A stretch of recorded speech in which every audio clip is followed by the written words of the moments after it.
जय हिंद। वंदे मातरम। स्वागत है दोस्तों आपके अपने YouTube चैनल जेक्सा 24/7 पर। आइए आज हम लोग जो हैं 1000 जो अति महत्वपूर्ण साइंस के क्वेश्चन हैं उसको हम लोग लेकर चलते हैं और आज हम लोग 1000 क्वेश्चन का पार्ट 1 देखते हैं। इसमें पहला क्वेश्चन, मादा रोगाणु कोशिकाएं एवं या अंडे किसमें निर्मित होते हैं? जी हाँ, मादा रोगाणु कोशिकाएं या अंडे किसमें निर्मित होते हैं? तो ये आपको अंडाशय में निर्मित होते हैं। निम्नलिखित में से कौन सा जीव विज्ञान में कोशिकाओं का ऊर्जा स्रोत है? निम्नलिखित में से कौन सा जीव विज्ञान में कोशिकाओं का ऊर्जा का स्रोत है? ये होगा इसका एटीपी। एटीपी जो है जीव विज्ञान में कोशिकाओं का ऊर्जा का स्रोत है। इसका फुल फॉर्म होता है adenosine triphosphate. Adenosine triphosphate. Adenosine triphosphate. और है third number, black and white photography में उपयोग किए जाने वाले रसायन का नाम क्या है? ब्लैक एंड व्हाइट फोटोग्राफी में उपयोग किए जाने वाले रसायन का नाम सिल्वर क्लोराइड और सिल्वर ब्रोमाइड है। सिल्वर क्लोराइड और सिल्वर ब्रोमाइड। नेक्स्ट, 10 वोल्ट के विभवांतर वाले बिंदुओं पर 4 कूलम के आवेश को स्थानांतरित करने में कितना कार्य किया जाएगा? जी हाँ, 10 वोल्ट के विभवांतर वाले बिंदुओं पर 4 कूलम के आवेश को स्थानांतरित करने में कितना कार्य किया जाएगा? जी हाँ, तो कार्य W इक्वल टू यहाँ पर होता है QV। W equal to QV। यहाँ पर Q की वैल्यू जो दिया हुआ है, Q की वैल्यू जो यहाँ पर दिया गया है वो आपको दिया गया है 4 कूलम। और इसके बाद जो वॉल्यूम है, जो V है, V की वैल्यू दिया गया है 10, विभवांतर है इक्वल टू 40। ये आपका 40 जो है जूल आपका आंसर हो जाएगा। 1 जूल बराबर होता है 10⁷ अर्ग। 1 जूल बराबर होता है 10⁷ अर्ग। 10⁷ अर्ग, जो कि अर्ग जो है ये सीजीएस मात्रक होता है। अब होता है कि 1 जूल कहते किसे हैं? तो 1 न्यूटन बल को 1 मीटर तक ले जाने में किया गया कार्य को 1 जूल कहा जाता है। जी हाँ, 1 न्यूटन बल को 1 मीटर तक ले जाने में किए गए कार्य को 1 जूल कहते हैं। 1 जूल बराबर 10⁷ अर्ग होता है। निम्नलिखित में से कौन सा गुरुत्वाकर्षण के सार्वत्रिक नियम द्वारा समझाया नहीं जा सकता? निम्नलिखित में से कौन सा गुरुत्वाकर्षण के सार्वत्रिक नियम द्वारा समझाया नहीं जा सकता? तो गुरुत्वाकर्षण का जो सार्वत्रिक नियम है इसे न्यूटन साहब ने दिए थे। गुरुत्वाकर्षण के सार्वत्रिक नियम न्यूटन साहब ने दिए थे। इन्होंने ही एक फार्मूला दिया था जो है F बराबर Gm1m2 upon R square. Gm1m2 upon R square, ये न्यूटन साहब ने फार्मूला दिया था। इसके द्वारा उन्होंने यही बताया था, इसमें ये पहला चीज है कि वह बल जो हमें धरती से बांधे रखता है, ये वो बल जो हमें धरती से बांधे रहता है वो है आपको गुरुत्वाकर्षण।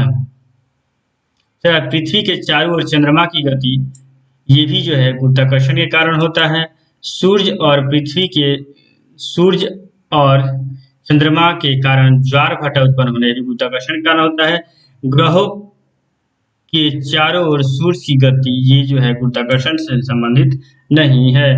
ग्रहों के बारे में, गति के बारे में जो है केपलर ने बताया था। नेक्स्ट, हाँ आ गया एक जूल। एक जूल किसे कहते हैं?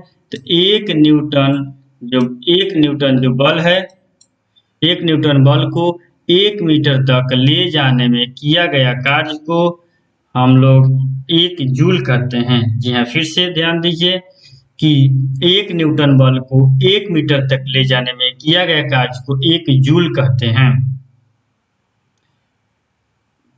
तो ये यहाँ पर हो जाएगा आपका एक जूल बराबर 1 न्यूटन इंटू 1 मीटर।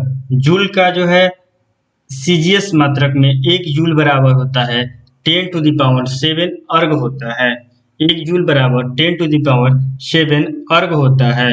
एक न्यूटन बल को 1 मीटर तक ले जाने में किया गया कार्य एक जूल कहलाता है। एक रासायनिक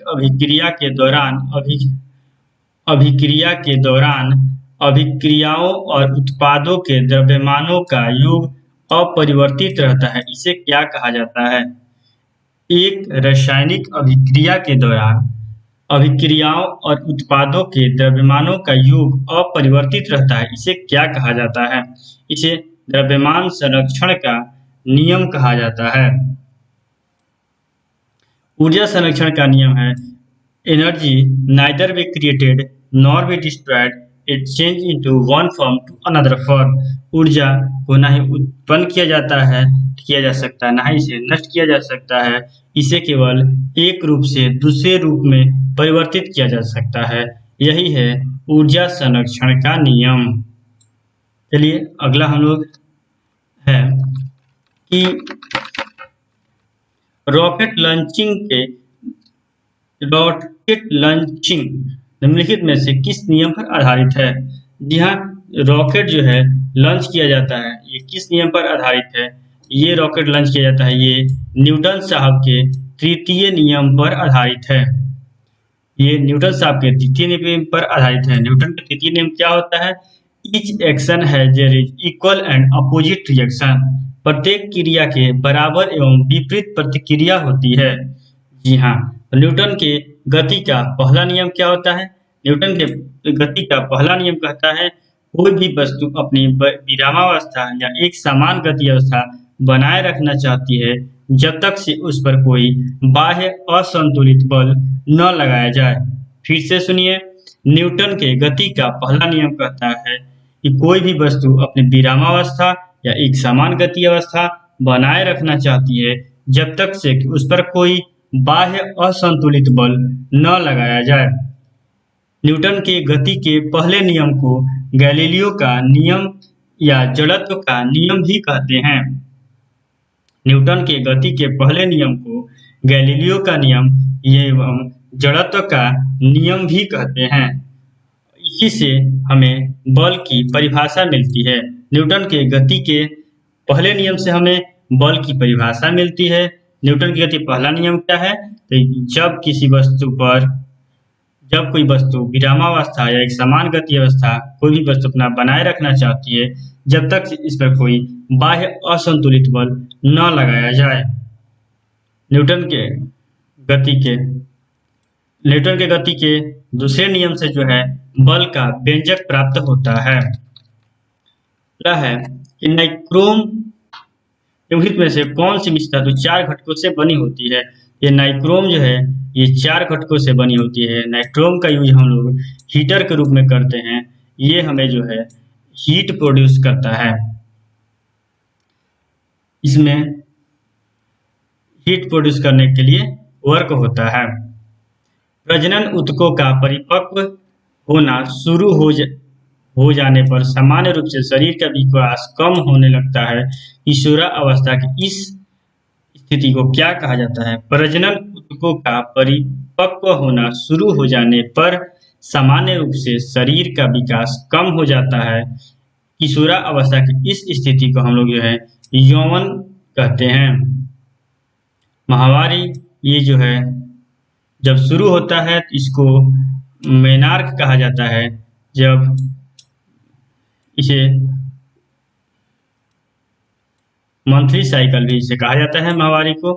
मंथली साइकिल भी कहा जाता है। जब ये स्टार्ट होता है इसे मेनार कहा जाता है, और जब ये खत्म होता है इसे मोनोपॉज कहा जाता है। इत्र बनाने का उपयोग किया जाता है। इसका उपयोग स्वादिष्ट मसाले में भी किया जाता है। इत्र बनाने के लिए किसका उपयोग किया जाता है? इसका उपयोग मसाला बनाने में कहते हैं, तो ये है ईस्टर। ईस्टर का उपयोग जो है वो इत्र बनाने में भी किया जाता है और स्वादिष्ट मसाले के रूप में भी किया जाता है। इथेन, इथेन का फॉर्मूला क्या होता है? तो C2H5 इथेन होता है। मीथेन का मिथ होता है CH4। Methane, ethane, benzene C6H6, propane, एन इन आइन जैसे होता है इसमें, तो एन का क्या होता है? अल्केन, अल्केन का क्या होता है? CnH2n।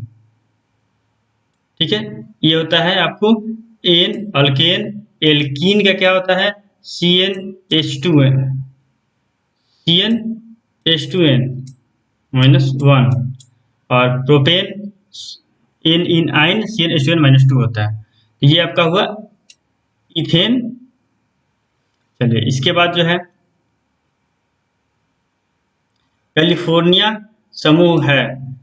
कैलिफोर्निया समूह का सदस्य है एक्टिनाइड। एक्टिनाइड जो है ये कैलिफोर्निया समूह का है। हैलाइड, हाइलोजन जो है वो आपको कौन सा है? हाइलोजन अक्रिय गैस। अक्रिय गैस में हेन और कर्जेरन। हाइलोजन में जाता है फ्लोरीन, क्लोरीन, ब्रोमीन, आयोडीन, ये सब जो है हाइलोजन हो जाते हैं।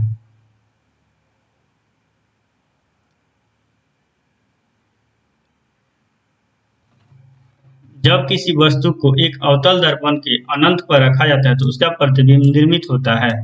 जब किसी वस्तु को अवतल दर्पण के अनंत पर रखा जाएगा, अवतल दर्पण, पहली बात अवतल दर्पण क्या होता है? तो अवतल दर्पण आपका हुआ ये। अवतल दर्पण का जो है तो सामने वाला भाग होता है वो धंसा हुआ होता है।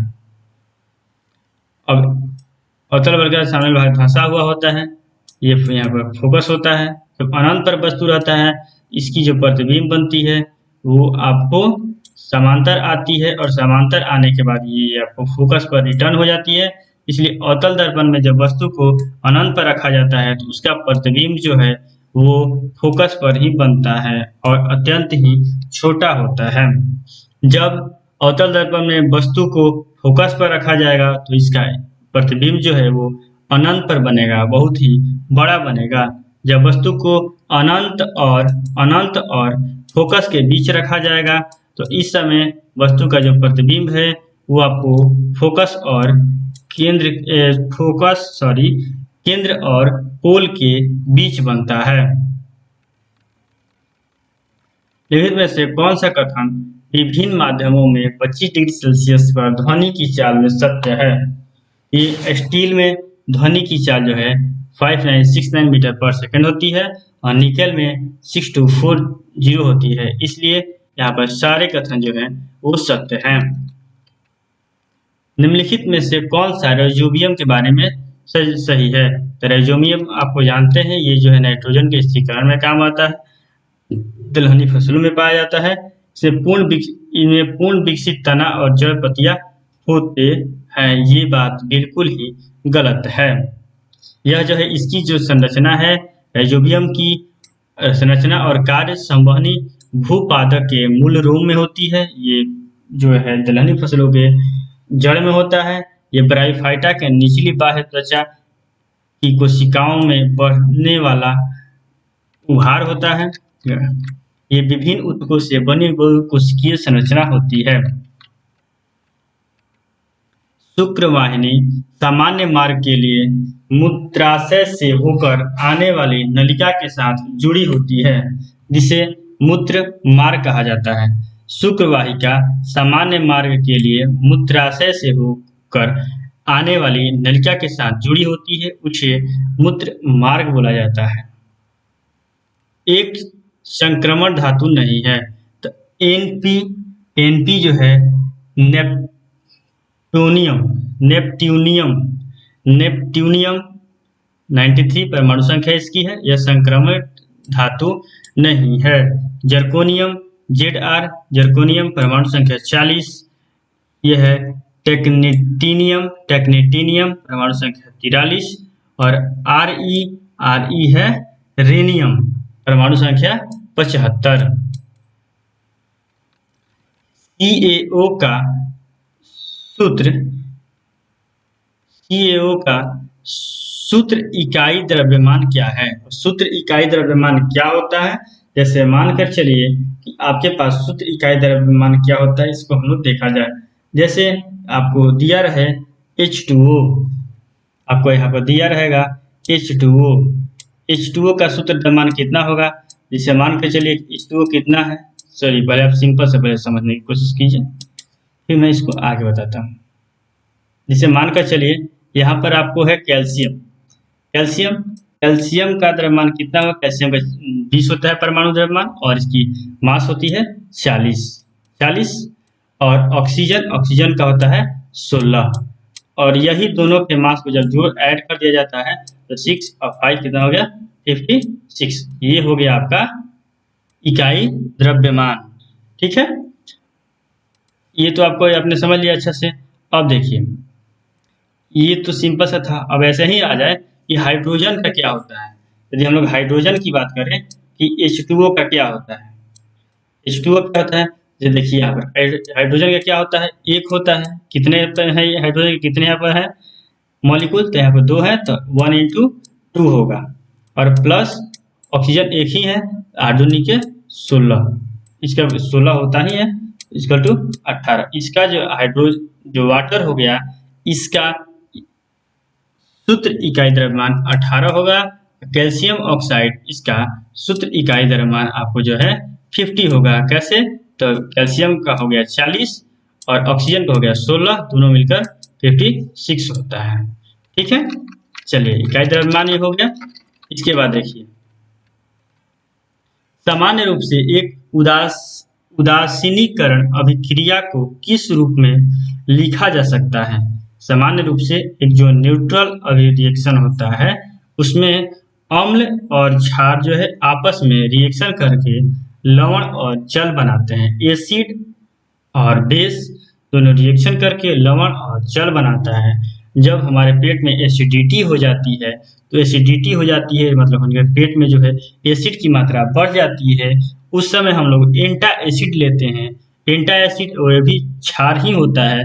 जब पेट में ऑलरेडी अम्ल रहता है और इसके बाद हम एंटा एसिड में दूसरा जब क्षार हम लोग लेते हैं तब क्या होता है, हमारे पेट में लवण और जल बन जाता है और हमारी पेट की जो है एसिडिटी वो खत्म हो जाती है।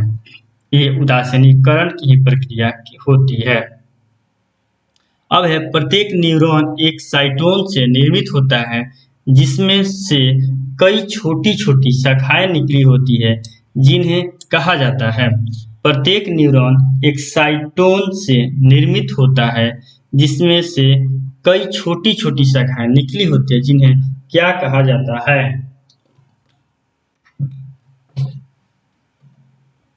उसे धूमिकाएं कहा जाता है। न्यूरॉन जो है ये जो है तंत्रिका तंत्र की जो है इकाई है। ये सबसे बड़ी जो है कोशिका है। मेंडलीव के आवर्त सारणी में निम्नलिखित समूहों में से किस तत्व समूह के बाद में तालिका की जगह मिली? यह है Sc, Ga और Ge। अगला देखते हैं हम लोग निम्नलिखित में से किसके मध्य जड़त्व का मान अधिकतम होता है? जड़त्व की पहली बात की हम लोग के बारे में जो है कहाँ से पता चली थी? तो जड़त्व के बारे में हम लोग को पता जो है न्यूटन के प्रथम नियम से मिली थी, जिसमें उसमें बताया गया था। न्यूटन का प्रथम नियम है कि कोई भी वस्तु अपनी विरामावस्था या एक समान गति अवस्था बनाए रखना चाहती है जब तक से कि उस पर कोई बाह्य असंतुलित बल न लगाया जाए। न्यूटन के पहले नियम से ही जड़त्व की जो है परिभाषा मिलती है। न्यूटन के प्रथम नियम को गैलीलियो का नियम या जड़त्व का नियम भी कहा जाता है। यहाँ पर और जड़त्व की जो व्यंजक जो है न्यूटन के दूसरे नियम से मिलता है। जड़त्व जो है वो मास पर भी निर्भर करता है। जड़त्व मास पर निर्भर करता है। यहाँ पर होगा रेल और हवाई जहाज जो है इन दोनों के बीच जड़त्व का मान अधिक होता है।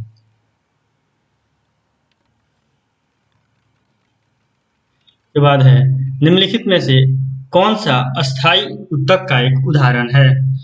कौन सा एक अस्थायी ऊतक का उदाहरण है। स्थायी ऊतक का उदाहरण जाइलम है। ये जाइलम जो है पौधों में पाया जाता है, जिसका कार्य होता है जल को जो है वो जड़ से पौधे के सभी भागों में पहुंचाना।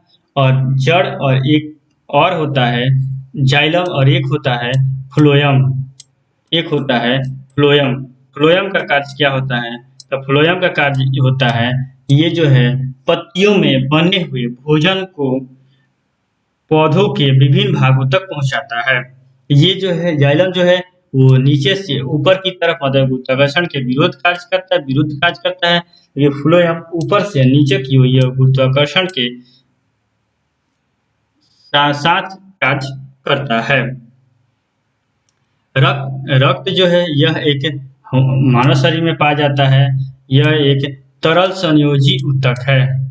रक्त तरल संयोजी ऊतक है। त्वचा हमारे शरीर का सबसे बड़ा भाग जो है वो त्वचा है।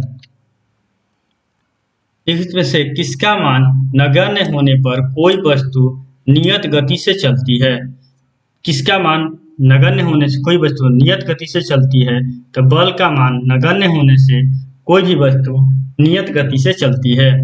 वह दाब के बारे में जो है पास्कल बताए थे और इसका यूनिट भी जो होता है वो पास्कल ही होता है। दाब से कहते हैं तो एकांक क्षेत्रफल पर लगने वाले बल को दाब कहते हैं। वेग पता है आपको, वेग जो है एक सदिश राशि है, दाब जो है एक अदिश राशि है, बल एक सदिश राशि है, द्रव्यमान जो है एक अदिश राशि है। द्रव्यमान का ये सही मात्रक जो होता है वो केजी होता है। ब्लैंक है एक 20 सेंटीमीटर लंबी ट्यूब है जो मूत्राशय से ले जाती है।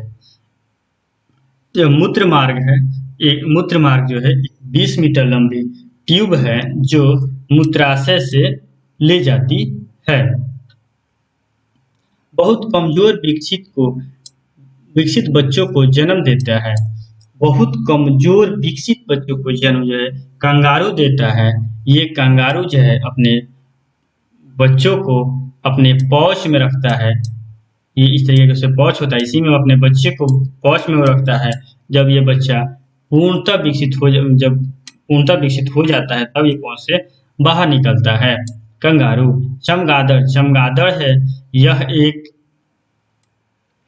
मैमल है। यह एक ऐसा स्तनधारी है जो अपने बच्चे को दूध पिलाता है, यह अंडा देता है। चमगादड़। बैट 0 डिग्री पर पानी के कणों में उसी तापमान पर बर्फ के कणों की तुलना में अधिक ऊर्जा क्यों होती है? 0 डिग्री सेल्सियस पर तरल पानी के कणों में उसी तापमान पर बर्फ के कणों की तुलना में अधिक ऊर्जा क्यों होती है? क्योंकि बर्फ में तरल पानी के रूपांतरण की प्रक्रिया के दौरान बर्फ के कण ऊर्जा को अवशोषित कर लेते हैं। फिर से लोग देखते हैं 0 डिग्री पर तरल पानी के कणों में उसी तापमान पर बर्फ के कणों की तुलना में अधिक ऊर्जा क्यों दी जाती है? क्योंकि बर्फ से तरल पानी में रूपांतरण की प्रक्रिया के दौरान बर्फ के कण उष्मा ऊर्जा को अवशोषित कर लेते हैं। अणु का गठन करने वाले परमाणु की संख्या को क्या कहा जाता है? अणु का गठन करने वाले परमाणु की संख्या को परमाणुकता कहा जाता है। जैसे पूछा जाए CO2 की परमाणुकता कितनी है? CO2 की परमाणुकता, अणु की गठन करने वाले परमाणुओं की संख्या को हम लोग जो है परमाणुकता कहते हैं। जैसे अब कार्बन डाइऑक्साइड की बातें की जाए, इसमें जो है कार्बन के जो है आपको एक परमाणु है और ऑक्सीजन के यहाँ पर देख रहे हैं दो परमाणु है, इसलिए CO2 का जो है परमाणुकता जो हो गई वो 3 हो गई। होता है संयोजकता, वैलेंसी, ये जो है किसी परमाणु के अंतिम कक्षा में उपस्थित इलेक्ट्रॉन से संबंधित है। 7 ओम प्रतिरोध वाली तार को इस पर दुगना कर दिया जाता है तो नए प्रतिरोध की गणना कीजिए। तो नए प्रतिरोध जो होता है वो इसके व्युत्क्रमानुपाती होता है, 1.75 होगा। निम्नलिखित में से कौन सा कारक किसी दिए गए द्रव में वस्तु पर कार्यरत उत्प्लावन बल के परिणाम पर निर्भर करता है? निम्नलिखित में से कौन सा कारक किसी दिए गए द्रव में वस्तु पर कार्यरत उत्प्लावन बल के परिणाम पर निर्भर करता है? तो उत्प्लावन बल के परिणाम पर निर्भर करता है तो तरल का घनत्व और वस्तु का आयतन। जैसा कि आप जानते हैं उत्प्लावन बल के कारण ही जब कोई जहाज किसी नदी से समुद्र में जाती है तो वो अपने नदी की अपेक्षा थोड़ा ऊपर उठ जाती है। क्यों? क्योंकि नदी की तुलना में समुद्र की घनत्व जो है वो ज्यादा होता है, इसी वजह से वस्तु जो थोड़ी सी ऊपर उठ जाती है। यहाँ पर है किसी वस्तु को उत्प्लावन बल का परिणाम निर्भर करता है तो वो तरल पदार्थ के घनत्व पर और उसके कैसी और कितनी उसकी आयतन है। एम द्रव्यमान की, ध्यान रहे, एम द्रव्यमान की एक वस्तु भू स्तर से 4 h की ऊंचाई पर उठाया गया वस्तु की स्थिति ऊर्जा बताइए। जी हाँ, एम द्रव्यमान की एक वस्तु को भू स्तर से 4 h की ऊंचाई पर उठाया गया वस्तु की स्थिति ऊर्जा ज्ञात करें। जैसे ऊर्जा के बारे में दो होता है, एक स्थितिज ऊर्जा, एक गतिज ऊर्जा। स्थितिज ऊर्जा और गतिज ऊर्जा जो है दो तरीके की हो गई आपको। अब स्थितिज ऊर्जा के बारे में बात की जाए, स्थितिज ऊर्जा बराबर होता है mgh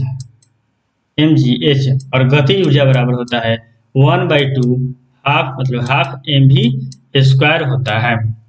तो यहाँ पर क्या दिया हुआ है, पूछा जाए आपको स्थितिज ऊर्जा, स्थितिज ऊर्जा जो है वो mgh होता है। m जो है मास है, g गुरुत्वाकर्षण बल है, ग्रेविटेशनल कांस्टेंट है, और h जो है वस्तु की ऊंचाई है। यहाँ पर देखा जाए तो द्रव्यमान की मान h है और इसके बाद जो है यहाँ की 4h ऊंचाई है और यहाँ पर एक और होता है g गुरुत्वाकर्षण यथांक g, और टोटल किया जाएगा तो 4mgh हो जाएगा। ठीक है, ये होता है आपका ऊर्जा जो है स्थितिज ऊर्जा। गतिज ऊर्जा दो तरीके की होती है, स्थितिज ऊर्जा होती है mgh, गतिज ऊर्जा होती है हाफ mv²। निम्नलिखित में से किसके संयोजन से सोल्डर बनता है? तो सोल्डर जो बनता है वो लेड और tin, lead Pb tin Sn, इसके मदद से बनता है। अब टमाटर में मौजूद होता है, टमाटर में कौन सा अम्ल मौजूद होता है? तो टमाटर में जो है ऑक्जेलिक अम्ल मौजूद होता है। टॉर्टिक अम्ल किस में होता है? टॉर्टिक अम्ल जो है वो अंगूर में होता है। टॉर्टिक अम्ल। एसिटिक अम्ल किस में होता है? विनेगर, सिरका में एसिटिक अम्ल होता है। लैक्टिक अम्ल, लैक्टिक अम्ल जो है वो खट्टा दूध दही में पाया जाता है। ऑक्जेलिक अम्ल टमाटर में पाया जाता है। टॉर्टिक अम्ल आपको अंगूर में पाया जाता है। एसिटिक अम्ल ये आपको विनेगर, सिरका में पाया जाता है। किस स्थिति में एक अभिलंबित किरण, आपतित किरण और परावर्तित किरण सभी एक ही सतह में होते हैं? किस स्थिति में एक अभिलंबित किरण, आपतित किरण, परावर्तित किरण सभी एक ही सतह में होते हैं? जैसा कि आप जानते हैं एक स्नेल्स ने नियम दिया था। स्नेल्स का नियम था कि आपतित किरण, परावर्तित किरण एवं आपतन बिंदु पर डाला गया अभिलंब तीनों एक ही समतल में होता है। स्नेल्स ने नियम दिए थे कि आपतित किरण, परावर्तित किरण एवं आपतन बिंदु पर डाला गया अभिलंब तीनों एक ही सतह पर होता है। और दूसरा नियम था आपतित आपतन कोण परावर्तन कोण के बराबर होता है। वही यहाँ पर क्वेश्चन है, किस स्थिति में अभिलंबित किरण, आपतित किरण और परावर्तित किरण सभी एक ही सतह पर होते हैं? वो है अपवर्तन तथा परावर्तन दोनों में।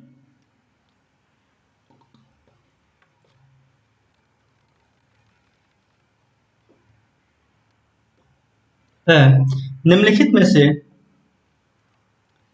कौन सा पादप हार्मोन वृद्धि को रोकता है? निम्नलिखित में से कौन सा हार्मोन जो है वो पादप की वृद्धि को रोकता है? तो साइटोकाइनिन का क्या कार्य होता है? ये जो है कोशिका विभाजन का कार्य करता है। साइटोकाइनिन कोशिका विभाजन का कार्य करता है। जिब्रेलिन ये जो है फूल पत्ती को उगाने में मदद करता है। एब्सिसिक अम्ल जो है ये पौधे की वृद्धि को रोकता है। ऑक्सीन जो है ये ऑक्सीन हार्मोन पौधे जो फल होते हैं फल को गिरने से रोकता है। ऑक्सीन साइटोकाइनिन ये कोशिका विभाजन होने में ये मदद करता है। जिब्रेलिन यह फूल जो लगने में मदद करता है। ऑक्सीन ये जो है फल को गिरने से ये रोकता है।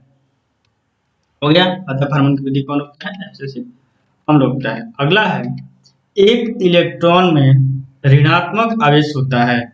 एक इलेक्ट्रॉन में ऋणात्मक आवेश होता है, वह है 1.6 × 10⁻⁻19 कूलम्ब।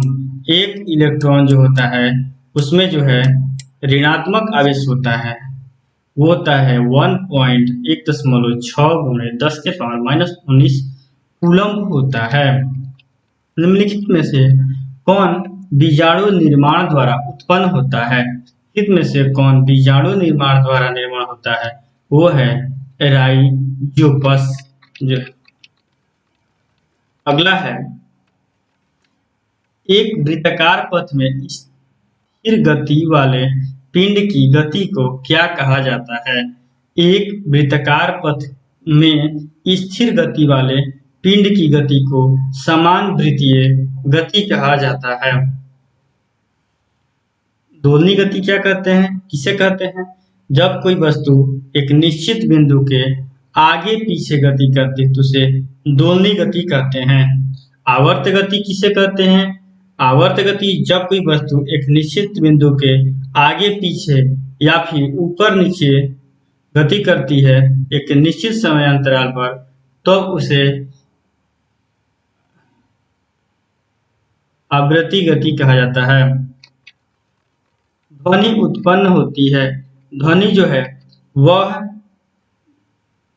वस्तु के कंपन से उत्पन्न होता है। ध्वनि उत्पन्न होती है वस्तुओं में कंपन के द्वारा। ध्वनि एक तरंग है। ध्वनि एक तरंग है। इसी तरीके से प्रकाश भी एक तरंग है। प्रकाश कौन सा तरंग है? तो प्रकाश जो है अनुप्रस्थ तरंग है। प्रकाश अनुप्रस्थ तरंग है। ध्वनि जो है अनुदैर्घ्य तरंग है। जब लोहे की फाइलिंग में हाइड्रोक्लोरिक अम्ल मिलाया जाता है तब क्या होता है? जब लोहे की फाइलिंग में हाइड्रोक्लोरिक अम्ल यानी कि HCl मिलाया जाता है तब जो रिएक्शन होता है उसमें हाइड्रोजन गैस और आयरन क्लोराइड तैयार होता है। जब लोहे की फाइलिंग में आप समझिए जब आयरन है Fe है और इसमें जो है जब HCl जब रिएक्शन करता है तो आपको क्या बनता है? जब ये दोनों रिएक्शन करता है तो यहाँ पर बनता है आयरन का क्लोराइड बनता है और यहाँ से हाइड्रोजन गैस मुक्त होता है। जब लोहे की फाइलिंग में जब आयरन Fe लोहा जब HCl से रिएक्शन करता है तब आपको आयरन क्लोराइड बनता है और साथ ही साथ हाइड्रोजन गैस जो है वो मुक्त होती है। निम्नलिखित में से कौन कोशिका विभाजन को प्रोत्साहित करता है? तो कौन कोशिका विभाजन को प्रोत्साहित करता है? तो वो आपको होता है साइटोकाइनिन जो है वो आपको कोशिका विभाजन को वृद्धि करता है। के बाद है आपको एब्सेसिक अम्ल। एब्सेसिक अम्ल का जो कार्य है वो वृद्धि रोधक हार्मोन कहा जाता है। एब्सेसिक अम्ल जो है वृद्धि रोधक हार्मोन होता है। ऑक्जीन ऑक्जीन ये जो है फसलों को गिरने से बचाता है। ऑक्जीन फसलों को गिरने से बचाता है। यह पौधे की वृद्धि को नियंत्रण करने वाला हार्मोन भी इसे कहा जाता है। जिब्रेलिन जिब्रेलिन जो है ये फूलों का उत्पादन किया जाता है। जिब्रेलिन से जो है फूलों का उत्पादन किया जाता है। यह फूल बनने में मदद करता है। ये बौने पौधे को लंबा कर देता है। अगला है इनमें से कौन सा कथन सत्य है? कार्बन डाइऑक्साइड फेफड़ा में कार्बन डाइऑक्साइड CO2 फेफड़ा में रक्त में प्रवाहित होता है और ऑक्सीजन रक्त के फेफड़ा में प्रवाहित होता है। क्या कह रहा है? CO2 जो है फेफड़ों से रक्त में प्रवाहित होता है और ऑक्सीजन रक्त से, बिल्कुल ही गलत है। इसमें क्या होता है, ऑक्सीजन जो है फेफड़ा से ब्लड में जाता है और कार्बन डाइऑक्साइड जो है वो क्या होता है, रक्त से फेफड़ा में आता है और फेफड़ा के बाद ये बाहर जाता है। मतलब ऑक्सीजन जो है वो फेफड़ा में से रक्त में जब प्रवाहित होता है और कार्बन डाइऑक्साइड रक्त से फेफड़ा में प्रवाहित होता है। कार्बन मोनोऑक्साइड को दमघोटू गैस भी कहा जाता है। 1 जूल पर 1 सेकेंड को क्या कहा जाता है? 1 जूल पर सेकेंड को वाट कहा जाता है। विद्युत शक्ति की क्या होती है? वाट। 1 जूल जो है कार्य करने की दर को क्या कहा जाता है? वाट शक्ति कहा जाता है। 1 वाट बराबर 1 जूल पर सेकेंड। अगला है जिस तरह बैरोमीटर दाब को मापता है, उसी प्रकार सिस्मोग्राफ जो है भूकंप को मापता है। आर्द्रता, वायु की आर्द्रता को जो है कौन मापता है? ये आप इसे कमेंट बॉक्स में बताइएगा कि वायु की आर्द्रता कौन मापता है। ऐसे हाइग्रोमीटर मापता है। तापमान का क्या होता है? सेल्सियस होता है इसका यूनिट। आवृत बीजियों के प्रजनन अंग किसमें स्थित होते हैं? आवृत बीजियों के प्रजनन अंग जो है वो फूलों में होते हैं, फूलों में स्थित होते हैं। एक पत्थर किसी स्प्रिंग पुल का बंधा हुआ है। निम्नलिखित स्थितियों में से कौन सा स्प्रिंग तुला की रीडिंग में सबसे कम भारी दिखाएगी? एक पत्थर किसी स्प्रिंग तुला पर बंधा हुआ है। निम्नलिखित परिस्थितियों में से कौन सी स्प्रिंग तुला के रीडिंग में सबसे कम भार दिखाएगी? यह जो है वह पत्थर किसी बीकर में पहला है जब पत्थर हवा में लटका हो, जब पत्थर किसी बीकर में लिए पानी की सतह में हो, वह पत्थर किसी बीकर में लिए गए पानी के बीकर के पानी में पूरी तरह से निमज्जित हो, और जब वह पत्थर किसी बीकर में लिए जाने वाले पानी में आंशिक रूप से भेद हो। तो देखिए सबसे कम भार कब दिखाई देगा? तो सबसे कम भार दिखाई देने की जब बात होती है तो जब हवा में वो लटका रहेगा तो वो उसका सबसे अधिक भार होगा। जब हवा में लटका है तो सबसे अधिक भार होगा। फिर है जब वो पत्थर किसी बीकर के लिए पानी के सतह पर हो, पानी के सतह पर रहेगा तब जो है पानी की सतह से जो सबसे कम जो है बल लगाया जाता है, लेकिन ऊपर से उत्प्लावन बल भी कुछ कुछ काम कर रहा है।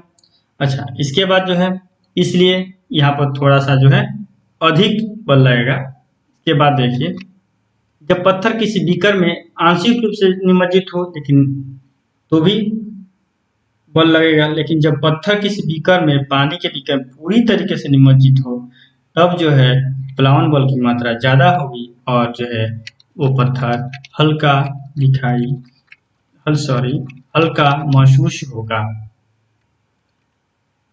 सार्वत्रिक गुरुत्वाकर्षण नियतांक जी की खोज किसने की थी? सार्वत्रिक गुरुत्वाकर्षण नियतांक जी की खोज हेनरी कैडिस ने की थी। गुरुत्वाकर्षण का नियम किसने दिया था? तो इसका नियम जो है न्यूटन ने दिया था। जो बताया था कि F बराबर G capital G m1 m2 upon r square होता है।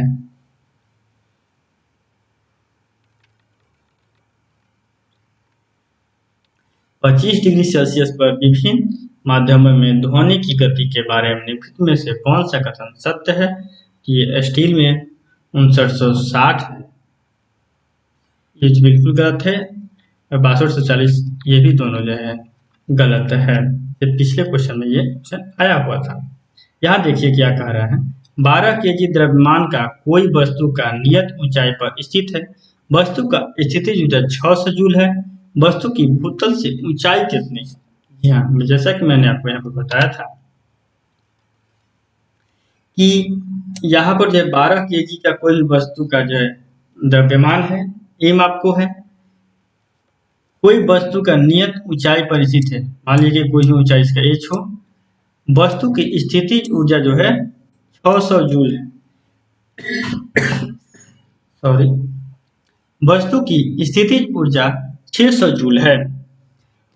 वस्तु की भूतल से ऊंचाई कितनी है? तो देखिए, जो भी पहले मैंने ऊर्जा के बारे में बताया था, ऊर्जा जो है वो दो तरीके की होती है। एक होती है स्थितिज ऊर्जा, एक होती है गतिज ऊर्जा। गतिज ऊर्जा बराबर होता है 1/2 mv²।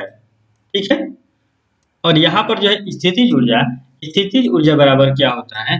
mgh। जहाँ पर m जो है मास है और g जो है गुरुत्वाकर्षण नियतांक है, ग्रेविटेशनल कांस्टेंट है, और h जो है ऊंचाई है।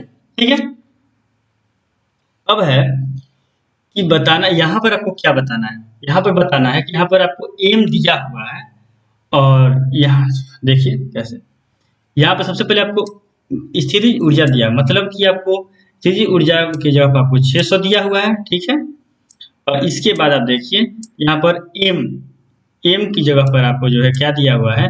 12 दिया हुआ है। और इसके बाद जो है क्या पूछा जाए? नियत ऊंचाई पर, ऊंचाई मतलब h आपको पूछा जा रहा है, और आपको जो है m g और h के मान आपको पता है 10 होता है, 10 मीटर पर सेकंड होता है। अब यहाँ से आप घटाना शुरू किया तो 0 से आपको यहाँ पर 0 हो जाएगा, और 12 5 जा 60, मतलब कि h बराबर जो है 5 मीटर। मतलब यहाँ पर जो है h बराबर कितना होगा? 5 मीटर होगा। ठीक है, इस तरीके से आप लोग अपना ध्यान रखिएगा। इसके लिए क्या होता है, स्थितिज ऊर्जा जो है आपको दो तरीके की होती है। एक स्थितिज ऊर्जा जो होती है, सॉरी, ऊर्जा दो तरीके की होती है, स्थितिज ऊर्जा, गतिज ऊर्जा। स्थितिज ऊर्जा mgh होता है और गतिज ऊर्जा हाफ mv² होता है। ठीक है, और यहाँ पर दिया हाफ mv², यहाँ पर दिया है आपको मास दिया है, तो m दिया है, आपको स्थितिज ऊर्जा दे दिया है, और इसके बाद आपको g का मान दिया है। तो इस तरीके से निकाल लेंगे। 600 बराबर 12 गुणे h गुणे g बराबर करिएगा तो आपको जो है 5 मीटर आपको आंसर आ जाएगा। ठीक है, देखिए अगला है, गुरुत्वाकर्षण द्वारा किया गया कार्य किस पर निर्भर करता है? गुरुत्वाकर्षण द्वारा किया गया कार्य किस पर निर्भर करता है? यह जो है वस्तु की आरंभिक एवं अंतिम अवस्था की ऊर्ध्वाधर ऊंचाई पर के अंतर पर निर्भर करता है। चलिए आज के लिए इतना ही, फिर हम लोग जो है कल से इस सीरीज को, आज मैंने जो 1000 साइंस से क्वेश्चन है उसके हम लोग पार्ट 1 को किए, और इस तरीके से हम लोग जो है डेली बेसिस पर इसका पार्ट 2 लाएंगे, पार्ट 3 लाएंगे, पार्ट 4 लाएंगे। इस तरीके से हम लोग जो है पूरे साइंस की जो है 1000 क्वेश्चन को पूरा करेंगे। तब तक के लिए हम लोग जो है यहीं पर इस चैप्टर को छोड़ते हैं। जय हिंद, जय भारत, वंदे मातरम।